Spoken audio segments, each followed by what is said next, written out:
ಓಂ ಸಾಯಿರಾಮ್.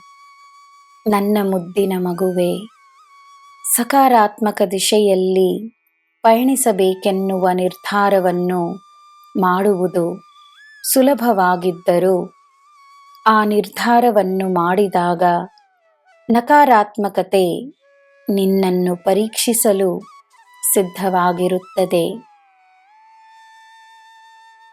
ಸಕಾರಾತ್ಮಕ ಆಲೋಚನೆಗಳನ್ನು ತಂದುಕೊಳ್ಳಬೇಕೆಂದು ನಿರ್ಧರಿಸಿದಾಗ ನಕಾರಾತ್ಮಕ ಆಲೋಚನೆಗಳು ನಿನ್ನನ್ನು ಕಾಡುವುದು ಸಹಜವೇ. ಸಕಾರಾತ್ಮಕತೆಯ ಕೈಯನ್ನು ನೀನು ಬಿಡಬೇಡ. ಪರೀಕ್ಷೆಯೆಂದು ಅರ್ಥವಾಗುವ ಸಂದರ್ಭವನ್ನು ಶಾಂತಿಯಿಂದ ಸೋಲಿಸಬಹುದು. ನೀನು ನನ್ನ ಮಗು, ನಿನ್ನಿಂದ ಎಲ್ಲ ಸಾಧ್ಯ. ನಿನ್ನ ಹೆಸರನ್ನು ಬದಲಾಯಿಸಿದರೂ ನೀನು ನೀನಾಗೇ ಇರುವೆ. ನಿನ್ನ ಹೆಸರು ಏನೇ ಆಗಿದ್ದರೂ ನೀನು ನನಗೆ ಶ್ರೇಷ್ಠ. ನೀನು ನನ್ನ ಮಗು, ನೀನು ಅನನ್ಯ. ಹಲವಾರು ಕಲ್ಪನೆಗಳು ಜನ್ಮಿಸುವ ನಿನ್ನ ಮನಸ್ಸಿನಲ್ಲಿ ಈ ಸಾಯಿ ನಿನ್ನೊಡನೆಯೇ ಇರುವ ಚಿತ್ರವನ್ನು ರಚಿಸು.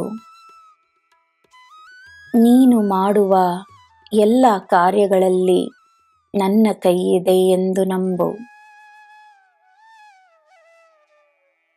ಎಲ್ಲರ ಪ್ರಶ್ನೆಗಳಿಗೆ ನೀನು ಉತ್ತರಗಳನ್ನು ನೀಡಬೇಕೆಂದು ನಿನಗೆ ಹೇಳಿದವರು ಯಾರು? ಶಾಂತವಾಗಿರು. ನಿನ್ನ ನನ್ನ ನಡುವೆ ಮಾತ್ರವೇ ನಿನ್ನ ಎಲ್ಲ ಆಲೋಚನೆಗಳು, ಮಾತುಗಳು, ನಿನ್ನ ಕಾರ್ಯಗಳು. ನೀನು ಯಾರೆಂದು ನನಗೆ ಮಾತ್ರ ತಿಳಿದಿದೆ. ನಿನ್ನ ಪಾಪ ಪುಣ್ಯಗಳ ಲೆಕ್ಕವನ್ನು ಅರಿತವನು ನಾನು. ಈ ಸಾಯಿಯ ಮಗು ನೀನು. ನನ್ನ ಮಗುವೆ, ನಾನು ನೀಡಿರುವ ಕಾರ್ಯಗಳನ್ನೇ ನೀನು ಮಾಡುತ್ತಿರುವೆ. ಮಾಡಿಕೊಂಡು ಬಾ. ನಾನಿದ್ದೇನೆ.